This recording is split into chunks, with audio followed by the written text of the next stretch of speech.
Let's wait a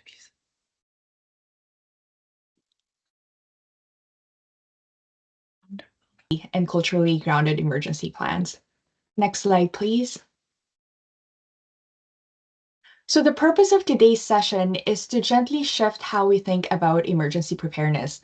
In many situations, emergency planning has focused mainly on systems, structures, and procedures. Those pieces are important, but they are only one part of the picture. So at the center of emergency are people. People with different abilities, different cultural backgrounds, different lived experiences, and different levels of support. So today we are placing these people at the heart of our conversations, especially the individuals whose needs are often missed or not fully understood. Many of the emergency systems we use today were built with assumptions that do not reflect real life. They assume that everyone can move quickly, that everyone can understand complex alerts, and that everyone can leave their home without assistance.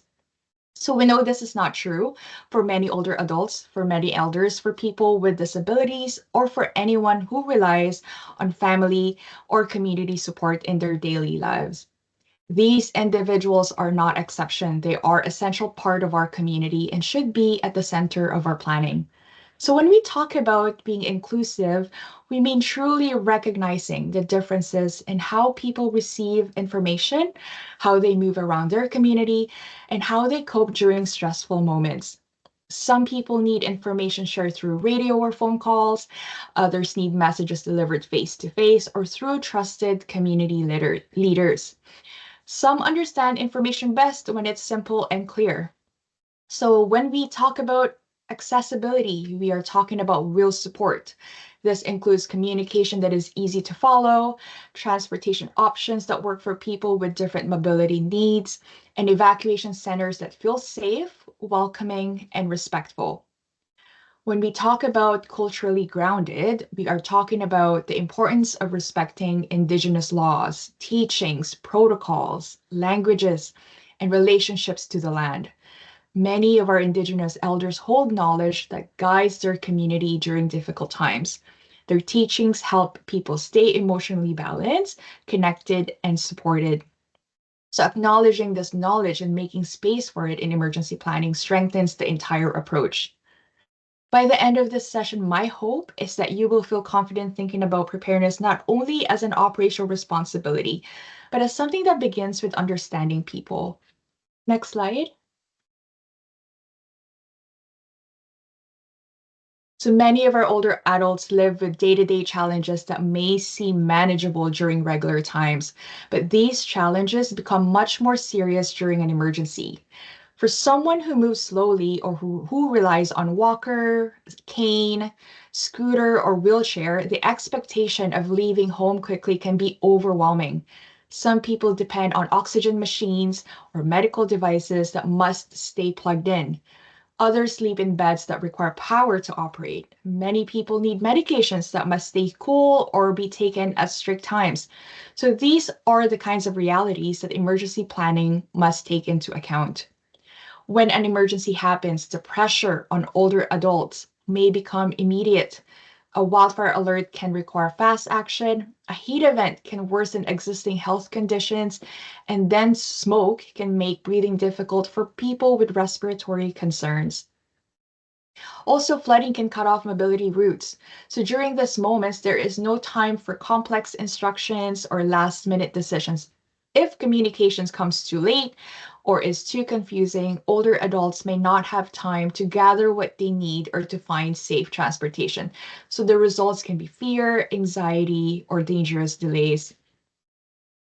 In Indigenous communities, elders experience all of these physical changes, but they also carry emotional and cultural responsibilities that shape how they respond during emergencies. Elders are often the anchors of the community. They guide families, they share their teachings, they speak the language, and they help maintain connection to the land.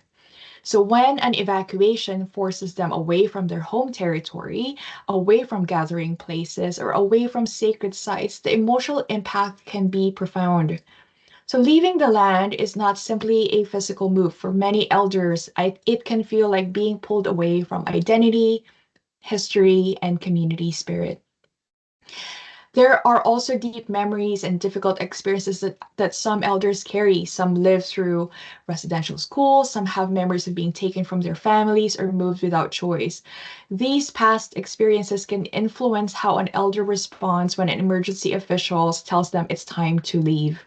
So fear and mistrust can surface quickly, and it is important for emergency teams to understand and respect these feelings because emotional safety is just as important as physical safety. Supporting our elders in a thoughtful and compassionate way strengthens the entire community. When elders feel safe, informed, respected, and included in the planning process, they are able to offer their guidance. Their voices and teachings improve evacuation plans. They strengthen cultural safety practices and shape communication approaches that work better for everyone. So, elders hold knowledge about weather patterns. They know about the land behavior and community relationship that does not appear in scientific reports. So, their insight helps create a more complete understanding of risk and resilience. When we support our elders, we support the community as a whole. Their strength and wisdom become part of their preparedness work, and their well being is directly connected to the well being of everyone around them. Next slide. So, when we talk about community realities, we are recognizing that every group of people has a unique history, a unique way of living, and unique experiences that shape how they respond to emergencies. No two communities are the same. The way a person understands an evacuation order or an emergency alert is influenced by their culture, their age, their health, their past experiences, and the level of support they have around them. So when we understand these differences, we are better able to plan in ways that genuinely reflect the people we serve. For many Indigenous communities, the connection to land is not only practical, but spiritual and emotional. The land is home, it is memory, it is family, it holds language, teaching, ceremony, and identity. Elders often describe the land as something that breathes with them and supports them through every stage of life. So being asked to leave the land, even temporarily, can be deeply unsettling. For some elders, an evacuation can feel like losing a part of their story or being separated from what grounds them. There may also be cultural protocols that need to be respected. This may relate to protection of sacred spaces, medicines, burial sites, or harvesting areas that have been used for generations. These places are not just locations on a map. They hold meaning and responsibility. There are also challenges that may look different but are equally important. Many older adults live on their own and may not have someone checking on them regularly. Others live in remote or rural areas where doctors, pharmacies, and transportations are limited. And some older adults do not drive anymore and rely entirely on neighbors, friends, or community programs for mobility. So communication barriers are common. People may have difficulty hearing or seeing well. Cognitive changes can impact how information is processed too. Some people do not have access to internet or cell service, which means they miss out on important alerts that are delivered online. So even though the experiences of Indigenous and non-Indigenous older adults may differ, there is a shared need across all communities. Everyone needs emergency systems that are easy to understand, respectful of the reality, and reliable. And everyone deserves plans that consider how they move, how they communicate, how they cope, and how they stay connected. So, this is what age friendly preparedness is all about. It asks us to slow down and recognize that people do not experience emergencies in the same way. It encourages us to adjust our planning, our communication, and our supports so that no one is forgotten and no one is left behind. Next slide.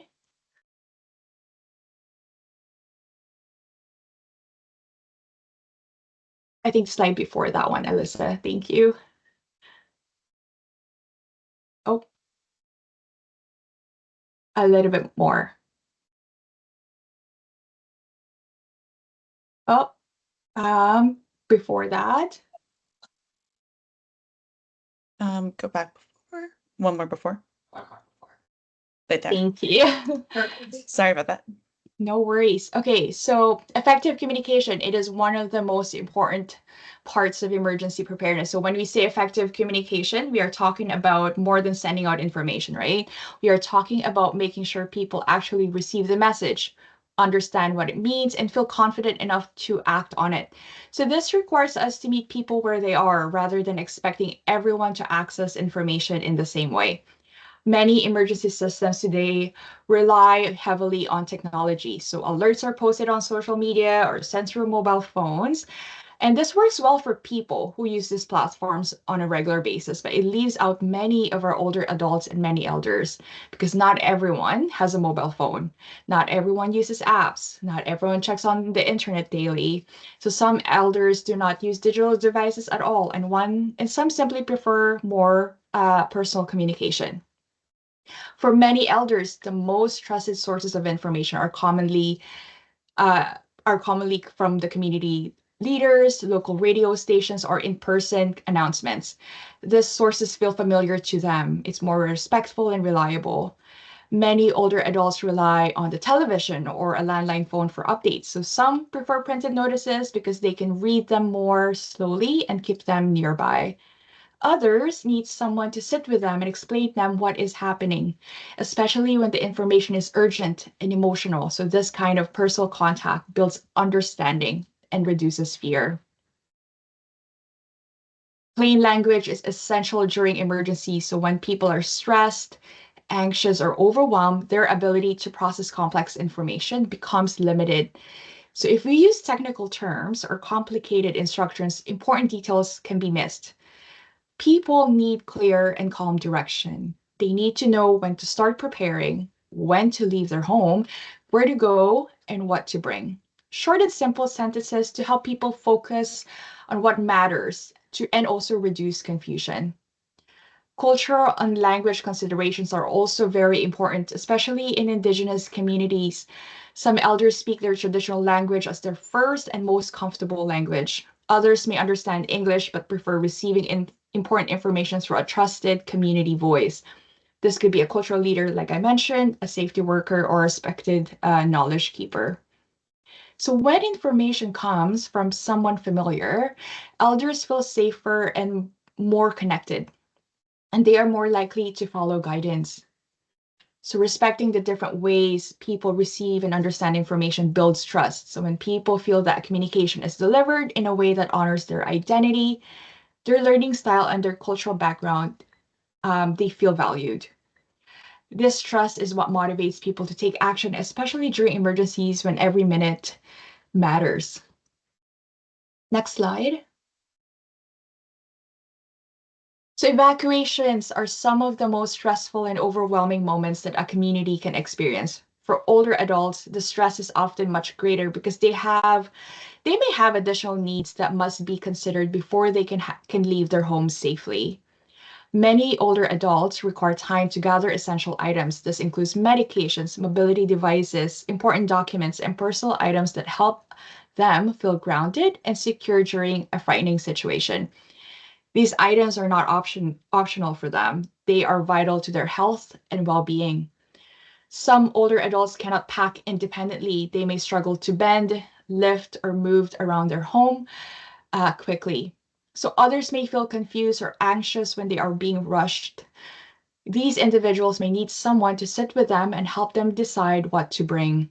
They may need support to physically place items in bags because without this help, they risk leaving behind important medications or devices that they depend on. So health needs become extremely important during an evacuation. Many people live with medical routines that cannot be interrupted without serious consequences. Some need medication at specific times, and others require refrigeration for medication or must stay connected to power oxygen machines or other medical equipment. So evacuation can actually disrupt all of these routines. So if those needs are not planned for ahead of time, older adults may experience pain, confusion, or dangerous health complication. Sudden changes in environment can also worsen existing conditions, especially heart conditions, breathing problems, and anxiety. Transportation is often one of the biggest barriers during evacuations. Not everyone drives, and many older adults no longer feel comfortable driving long distances or even at night. Some rely completely on caregivers, family members, or community drivers, but if these supports are not available, people can feel stranded and afraid. This is why communities need a clear transportation plan in place before an emergency happens. It is important to know who will need assistance, who will need a vehicle that can accommodate a wheelchair or walker, and who might need to sit near the front to hear instructions clearly. For elders, evacuation planning must also include cultural safety. Physical safety is important, but cultural and emotional safety matters just as much. When elders are removed from their home community, they may feel disconnected from their culture, their language, and their support systems. Reception centers should be prepared to welcome our elders in ways that respect their identity. This can include offering quiet rooms for prayer or reflection, providing space for ceremony, and ensuring access to cultural workers and creating environments with families and nation members to be kept together. These supports help elders feel seen, respected, and grounded during stressful time. So cultural safety also helps reduce fear and trauma, right? It reminds elders that they are valued and that their teachings and presence matter. Because when evacuation spaces feel welcoming and culturally respectful, people are better able to cope with stress and uncertainty. Next slide. So resilience does not start the day an emergency happens. It begins long before that. It grows from the relationship that people have with one another and from the sense of belonging that exists within a community. So when people feel connected, they are most likely to look out for one another. They share information, they offer support during stressful moments. And this is especially important for our older adults who may experience loneliness or limited daily contact with others. So when someone checks on them regularly or when they feel part of a community circle, their sense of safety increases even before an emergency takes place. In many Indigenous communities, community care is not something that is created only for emergencies. It is the cultural teaching that is practiced every day. People naturally check out on elders. They deliver food, they share medicines, they help with small tasks, and make sure that no one is left alone for too long. So these acts of care reflect deep teachings about respect and responsibility. They strengthen emotional well-being and they reinforce that the community's ability to respond together when something goes wrong. These strengths can easily be woven into emergency planning, right? For example, a wellness check team can be made out of community members who already visit elders regularly. It can be a buddy system that can pair young people with elders to create ongoing relationship of care and support. So these systems honor cultural teachings while also improving safety. In non-Indigenous communities, there are also strong networks of care. Senior groups, home support workers, informal caregiver networks, and volunteer teams all play important roles in keeping older adults connected and supported. These groups often know who needs extra help, who lives alone, or who may be struggling with health conditions. They're often the first to notice when someone is not doing well, and they can step in during heat waves by checking on vulnerable individuals. They can help during snowstorms when older adults cannot leave their homes. They can assess during smoke events by ensuring that people have clean air spaces or access to cool places during an extreme heat. Community centers are another key part of building resilience. They often serve as a natural gathering places. People know where they are, they feel comfortable walking inside, and they trust the environment as well. So during emergencies, these centers can transform into safe spaces, with clean air, with cooling areas during heat events, or information hubs where community members can ask questions, receive updates, and connect with support workers. These spaces can help people feel grounded and supported too. So by strengthening social networks, communities reduce their reliance on formal responders, right? This is important because during an emergency, first responders and emergency staff can be stretched thin. So when neighbors check on neighbors, when elders are supported by the community, and when local groups help identify who needs help, the entire community becomes more prepared. Next slide. So traditional knowledge plays an essential role in emergency management. In many Indigenous communities, knowledge about the land has been carried through countless generations. This knowledge has been built through observation, lived experience, and teachings passed down from family to family. It is based on a relationship with the land, and that has existed for thousands of years. Because of this long and deep connection, elders often have insights that modern systems may not notice or may not fully understand. Elders can often recognize subtle environmental changes long before scientific tools can detect them.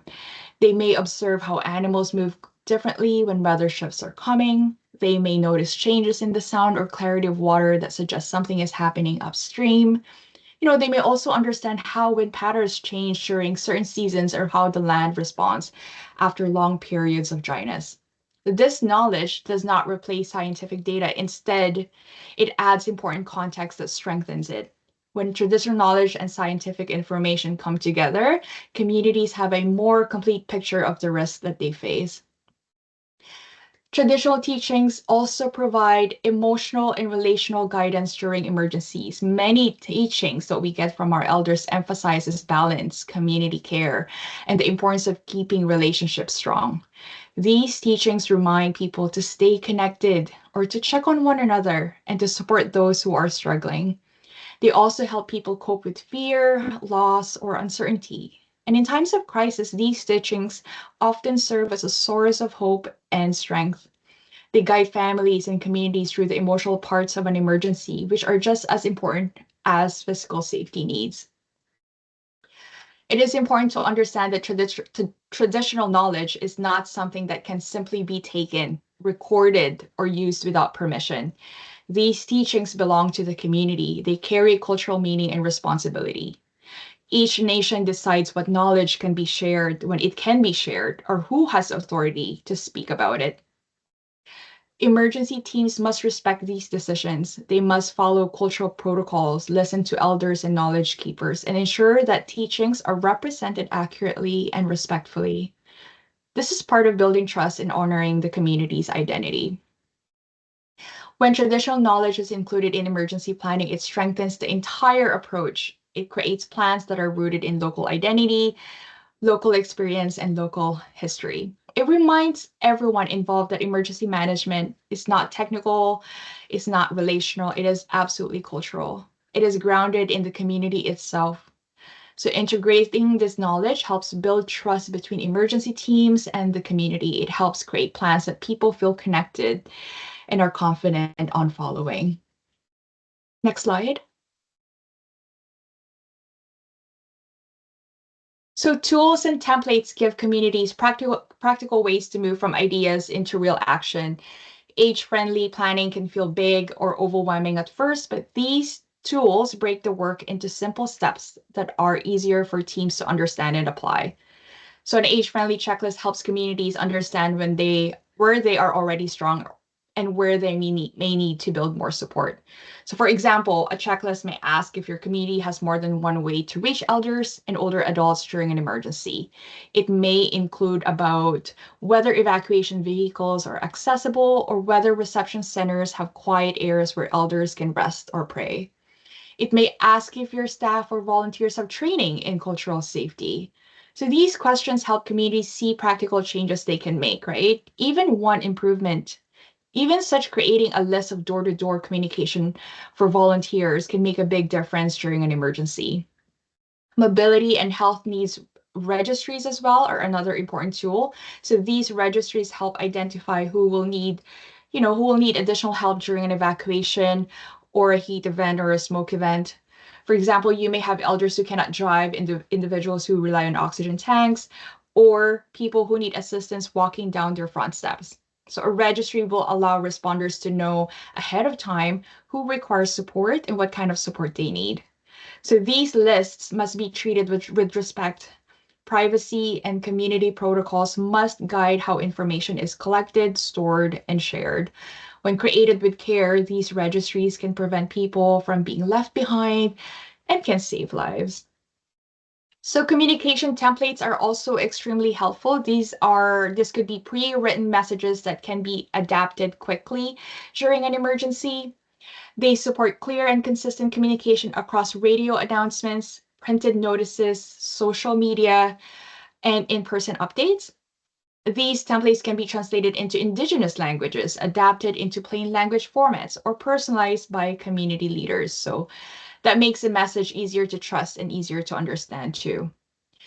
Cultural safety guides are another meaningful tool. This guide helps emergency teams understand what cultural respect looks like during evacuations. For example, the guide may explain the importance of keeping families and nation members together. It may highlight the need for a quiet room where prayer ceremony can take place. It may explain respectful communication practices or identify cultural workers who can support elders at reception centers. And these guides create safer and more welcoming environments for everyone. So all of these tools can be adjusted based on the size of a community. A large community with many staff may have a detailed templates, and a smaller community can simply create a paper list. So even these small steps create meaningful improvements in how a community responds. So tools do not need to be perfect to be effective.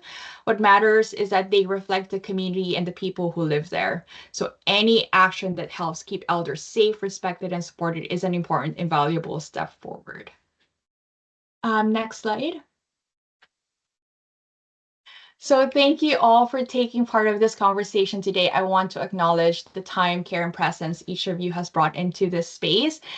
Age-friendly and Indigenous inclusive preparedness is not simply another task in emergency management. It is a way of showing respect for people. It is a way of demonstrating compassion for those who have carried our communities forward through their knowledge and their teachings, their hard work, and their lived experience. So it is a way of honoring the people who have shaped us and who continue to guide us. So when we talk about supporting elders again and older adults, we are talking about strengthening the very foundation of our communities. Elders and older adults hold stories, memories, traditions, and wisdom that cannot be replaced. So they help keep our families together. They're often the first to comfort us and the first to offer guidance and the first to remind us of what truly matters. So when they feel safe and supported, the sense of safety extends to children, to our families, to our neighbors, and the entire nation. So this becomes a ripple that moves through the community, creating strength and unity. Thank you, everyone. Thank you, Alyssa. Thank you so much, Kay. That was wonderful with all that information. And we're going to get right into with Rex and Bob's presentation with the Resort Municipality of Whistler. Hey, good morning, everyone. My name is Rex. I'm the planning analyst at the Resort Municipality of Whistler, and we have Bob, our emergency program coordinator, here to co-presenting with me. Next slide, please. First, I would like to acknowledge that the Resort Municipality is grateful to be on the shared unceded territory of Lil'wat people, known in their language as Lil'wat Wu, and the Squamish people, known in their language as Squamish. We respect and commit to a deep consideration of their history, culture, and stewardship. Next slide, please. Next slide, please. Thank you. Here's our agenda. I will first go over our project objective, methodology, assessments, and campaign strategies, and I will hand over to Bob. He will go over our existing emergency preparedness and implementation in Whistler. Next slide. The RMOW is grateful to receive funding from BCHC to further advance our age-friendly initiatives. With the Stream 2 funding from BCHC in 2023, the RMOW was able to initiate a study on emergency preparedness for older adults in Whistler.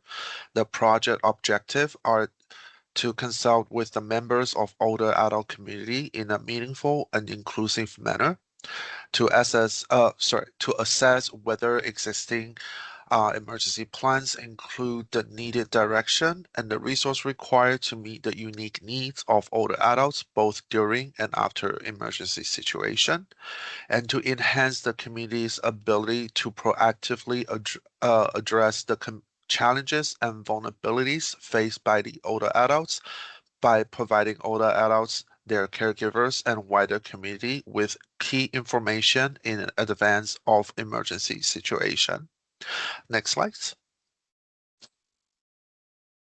A consulting firm was hired for this project. The planning team and the consultants worked together to lead the community engagement and assisted with the assessments, analysis, and the report writing. The assessment involved an environmental scan followed by community engagement. The environmental scan consists a brief of analysis of the peer review literature and non-peer review best practice content, followed by the review of the RMOW's existing plans, resource, and practices, and a consideration of practices in similar sized BC municipalities. The engagement process consists of focus groups and interviews and a meeting with the RMOW's accessibility and inclusion community. Two focus groups were held in Whistler. The first was targeted towards older adults and their caregivers, while the second one was for the service providers. Individuals who could not attend the focus group were offered an interview at a day and time of their convenience. Participants provided feedback in a facilitated conversation. The consultation questions were designed to understand the current state of preparedness in the community. They also focused on understanding the information sources the resource participants relied on for emergency preparedness and what additional information could help Whistler's older adults to prepare for to re- to prepare for and respond safely to an emergency. Next slide.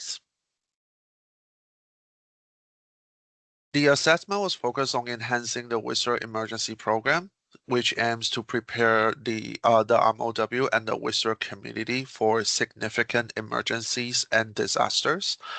The overall purpose for the needs assessment was identify whether existing emergency plans, resources, and practices include the direction required to meet the unique needs for older adults in emergency situations, and consider ideas to improve the age friendliness of the RMOW approaches to emergency preparedness. The assessment recognized the emergency planning is focused across three phases: the preparation, response, and recovery. For each phases, the discussion then organized according to three subsections to understand older adults' needs, understanding RMOW's existing plans, resource, and practices, and assessing the existing plans, resource, and practices. More details will be available in our final report that will be provided after this presentation. Next slide, please.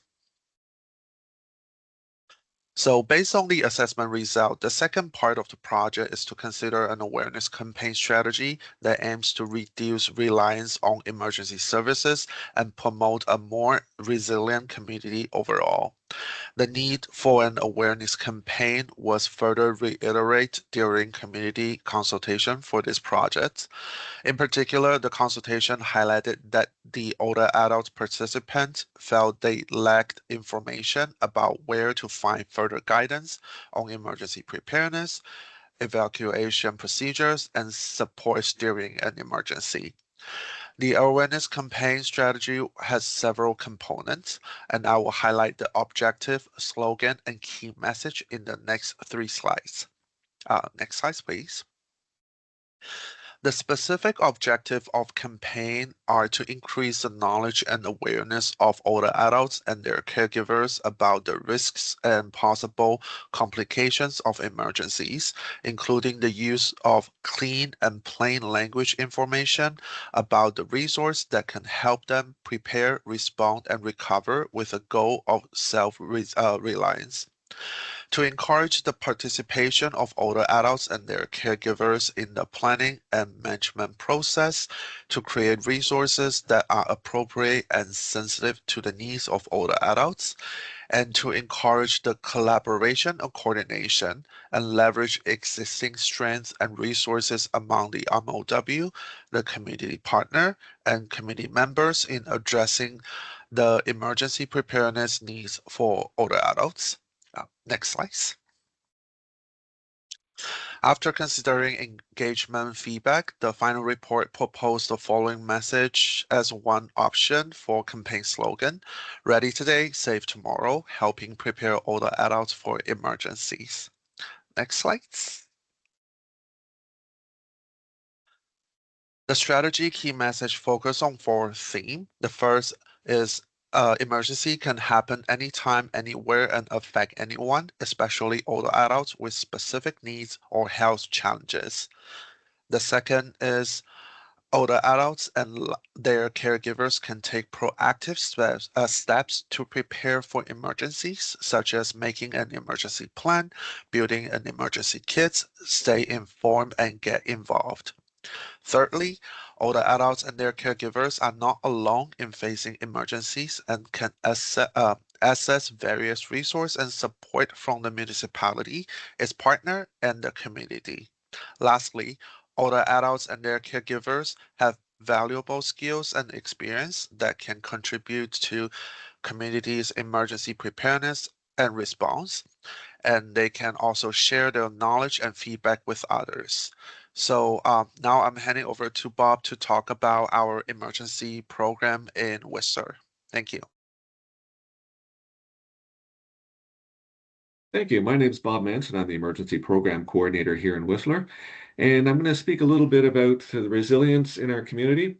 And one of the things I just want to note is that normally I do a 1 to 2 hour presentation when I do public education and information sessions, but I'm going to boil that down into a very few minutes just to touch on some of the things that we do. And one of those things we really focus on is how to build a resilient community. So let's talk a little bit about that first. Next slide, please. So what is a resilient community? To us, it's a community that can better withstand an emergency event. So we know what the kind of hazards are that we live with that are around us. We understand that, for example, fire is something that's normal and a normal part of a forest in the landscape. It wants to be on the land. Fires want to be able to do their thing here, and we need to be able to learn and understand that and find the things that we can do so we can live alongside it. Another thing that defines a resilient community is one that's better able to help itself, so that we're more reliant, more capable of looking after each other and ourselves, and that includes everyone. Different people are going to have different levels of resiliency. Different people are going to have different levels of needs, whether it's linguistic, mobility, or whatever it might be. We need to be prepared to be able to help those who need a little extra assistance. And ultimately, a resilient community is one that can recover quickly. If we can better withstand that emergency, if we are better able to look after ourselves and help each other, then we can certainly recover more quickly and retain that sense of community without having to lose it during an emergency. Next slide, please. So a little bit about us. Who are we? The Resort Municipality of Whistler is one of 14 resort municipalities in the province of British Columbia. We are located in the coastal mountains of BC. We have year-round attractions and events. Our location puts us about a 2 hour drive away from downtown Vancouver. So we're a bit of a ways isolated out in the forest in the mountains where we like to be, but that also brings with it certain challenges. We have a resident population of approximately 15,000 and a peak population during an event on a busy summer weekend, for example, of somewhere around 65,000. So that's a very large number of people who are in our community who are not residents, but are still part of our responsibility in order to plan for and assist during an emergency. Some of our challenges, just a few of them, we really only have one main evacuation route through the community. We do have a secondary highway that goes north from here, but primarily we have a highway that goes north that's capable of handling higher capacity, and that's our main evacuation route. That would take us to Vancouver, and it is a windy, long highway through the mountains and has certain challenges that go along with it. We have a heavy reliance on just-in-time delivery. So if we're ever impacted by that highway being washed out or buried under landslide or rockfall or something like that, we might have challenges with food and pharmaceuticals and things like that that we need to be able to provide to people who might be stranded here for some time. And another challenge that we have that a lot of other communities may or may not have, we have estimated somewhere in the neighborhood of 8,400 people here without access to a vehicle. And that to us is about 175 busloads. And it's going to be a challenge to mobilize that number of buses to move that volume of people. So part of our public education system has been focused on how do we help those people help themselves. And we tell people that if you are one of those people, you don't have access to a vehicle, find a seat in someone else's and do it now before the emergency so you have a plan in place and you know how you're going to get out of here if we do order an evacuation. It might be with your landlord, a coworker, someone else that you know who just happens to have an empty seat in their vehicle. Make the plan so that you've got that seat. And the other thing we tell people who are evacuating who do have a vehicle, if you do have an empty seat, find somebody to put in it.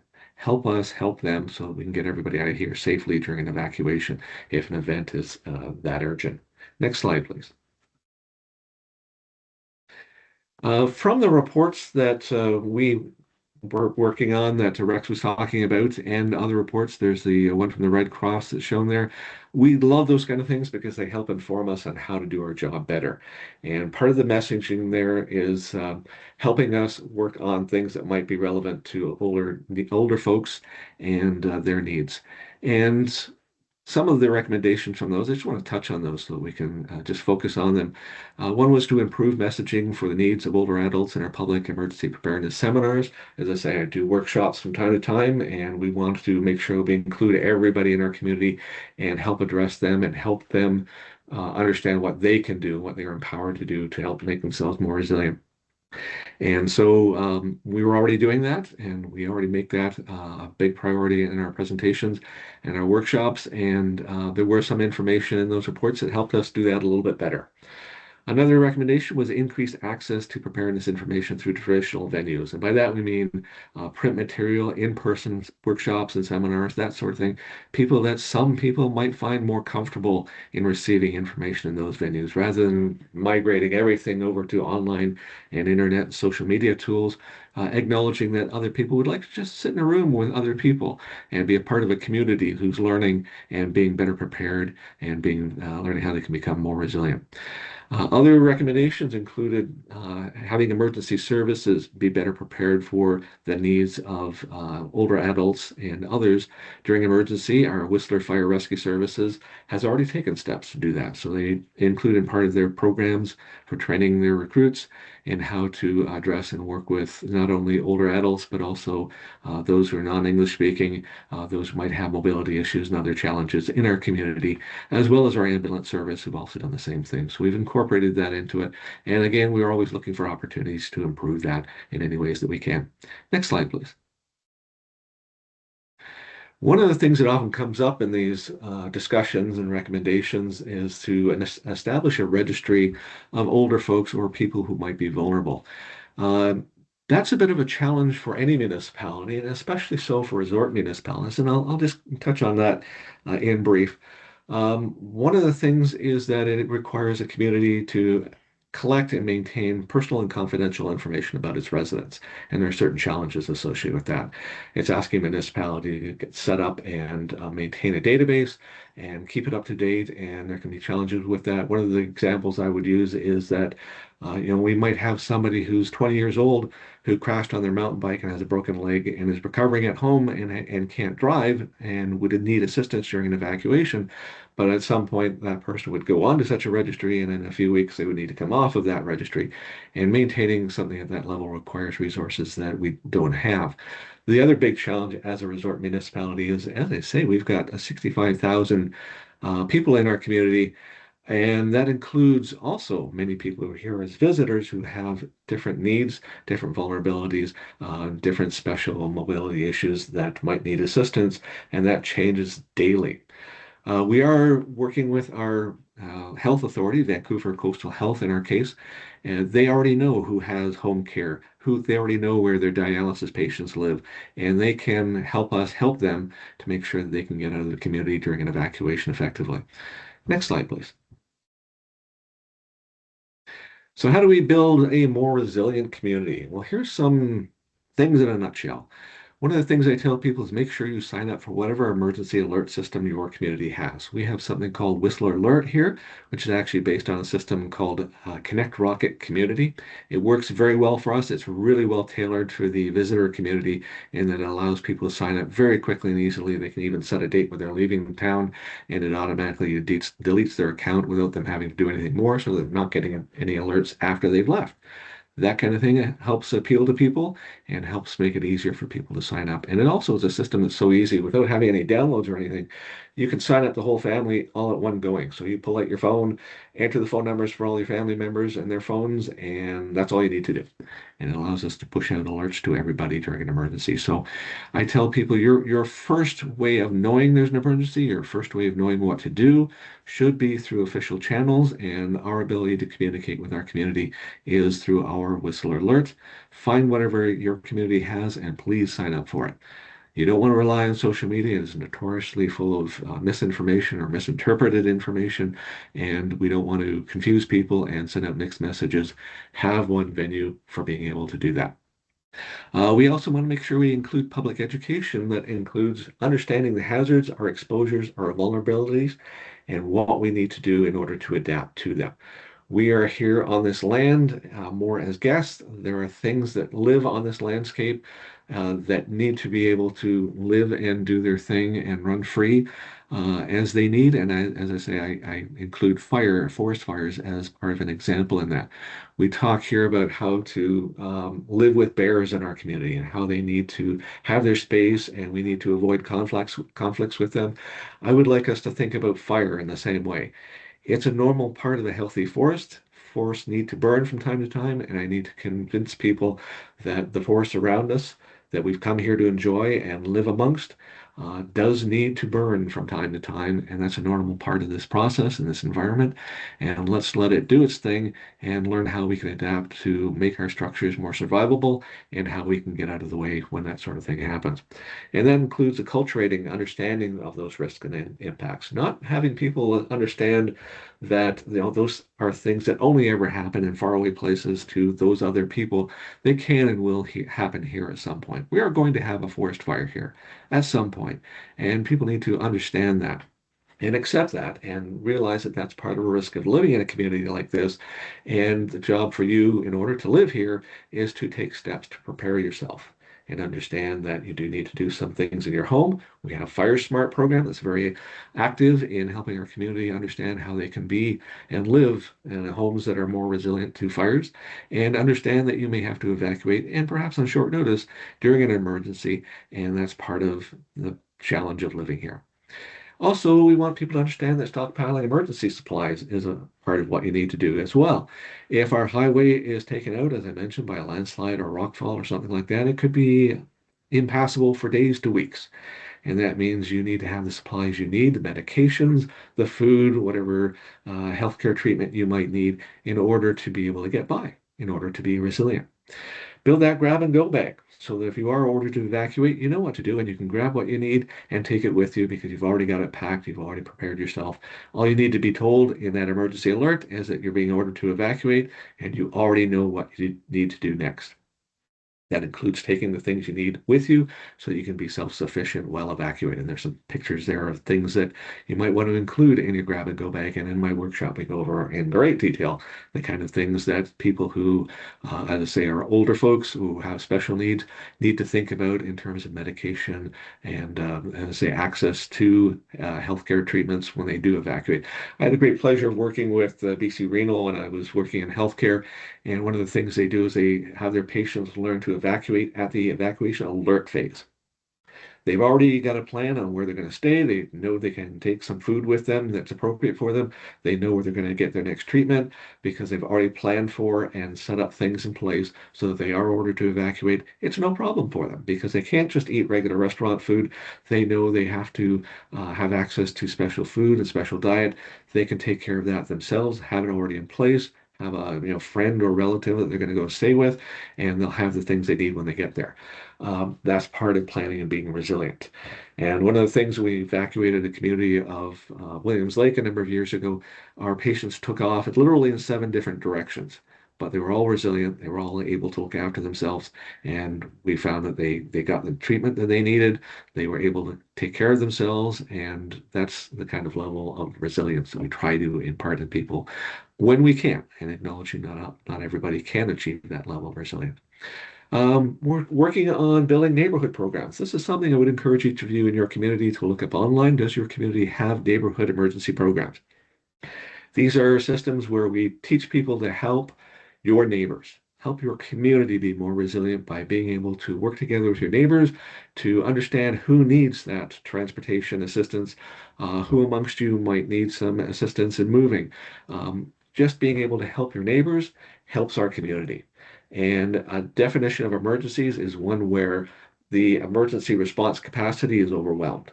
So if neighbors can help neighbors as part of the emergency, then that helps us all build a more resilient community.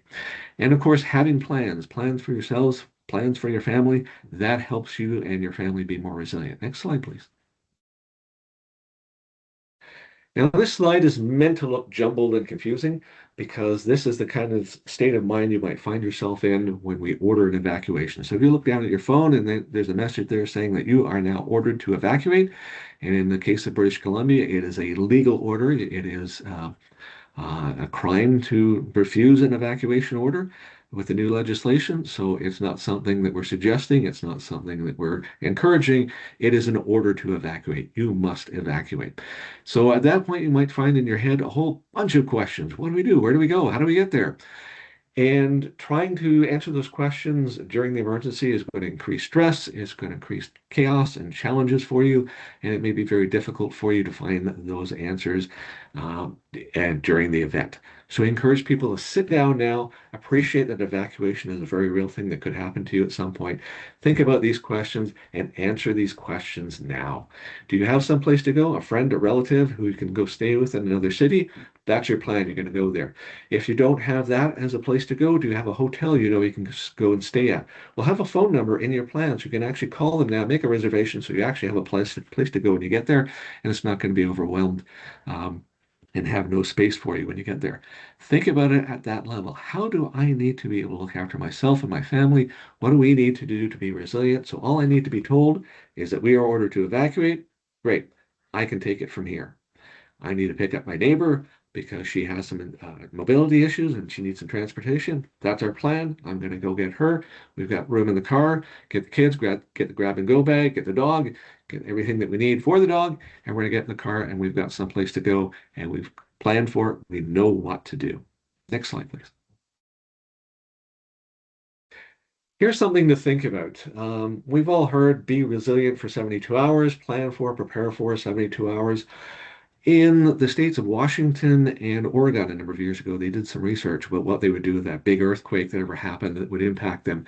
And they realized with their coastal highways and the highways that go through mountain passes, they would all be pretty severely impacted by a major earthquake. And they realized that there's nothing they can do in 72 hours.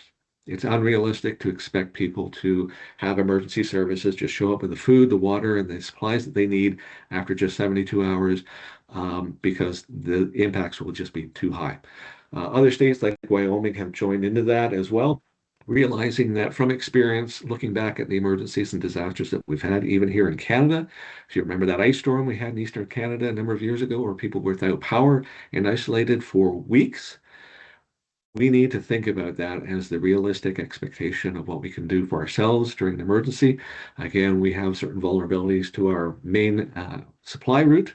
If that gets impacted, we may be here only able to look after ourselves for a couple of weeks. Can we do that? Can we at least get our resident population to think about that, prepare for that, and that way we can be more resilient? And that way we can focus more of our attention on our guests, our visitors, who may be many, and provide them with the assistance that they need. Next slide, please. One of the other things that we're doing is we're updating our public education system in terms of our evacuation information. This is a brochure that we've just renewed. We've had an old one that's due for replacement. So we updated it with some new information. And one of the things that we changed there, as you can see on the map, we used to have a zone system. We had numbered zones for evacuations. We had muster points for evacuees without access to a vehicle. And we've done away with all of that. And the reason for that is it increased a lot of stress in people because now you needed to know what number of evacuation zone am I in? Because if I evacuate zone 7 through 10, now you got to go look at a map and try to figure out which zone you're in. We are lucky in that part of our, well, all of our community is basically broken up into very clearly defined neighborhoods, and each of those neighborhoods has its own name. So we're going to refer to our evacuation notifications by those neighborhood names. People already know where they live, they know their neighborhood, they know its name, and they hear that name as part of an evacuation order. They don't have to worry about trying to figure out if they're included or not. The other thing is using one of our bus routes that travels through town, our number 10 bus, rather than evacuation muster points, we would just say use the existing bus system that you're already familiar with the bus stops you're already familiar with, know how to find them, know how to get your way to them. There's more of them than we had muster points in the past, and that way we can help get people out of here. Next slide, please. That's it for me. Thank you. Awesome. Thank you so much to all of our presenters. That was wonderful, really great information. We are just going to post the link to the survey in the chat for those who do have to go. I know we ran right up until our full time, but I do want to provide any time, a little bit of time for any questions that any participants may have. So I'll leave just a few moments. If you need to go, please, I hope you have a great rest of your day, and thank you so much for tuning in today. But for those who may have any questions, please put them in the chat or in the Q&A, and we'll remain on the line here for a couple of minutes to answer that. But thank you so much for coming, and we do have our survey in the chat, and we'd be very grateful if you just took a few minutes of your time to fill out that survey to help make these webinars better for you. So please let us know if you have any questions right now.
Wonderful. Well, that looks like that includes our webinar for today. Kaye, Rex, and Bob, thank you again so much for this wonderful information and the time that you took to come and present with us today. We are really grateful. We had a great turnout, and you gave us a lot of things to think about and important things to learn about emergency preparedness. So thank you again to our wonderful speakers, and thank you for everyone who attended to our webinar today. We hoped you appreciated everything that we learned, and if you would please fill out the survey, and you will also receive a recording and a resource sheet from every one of the presenters. We hope you have a great rest of the day. Yes.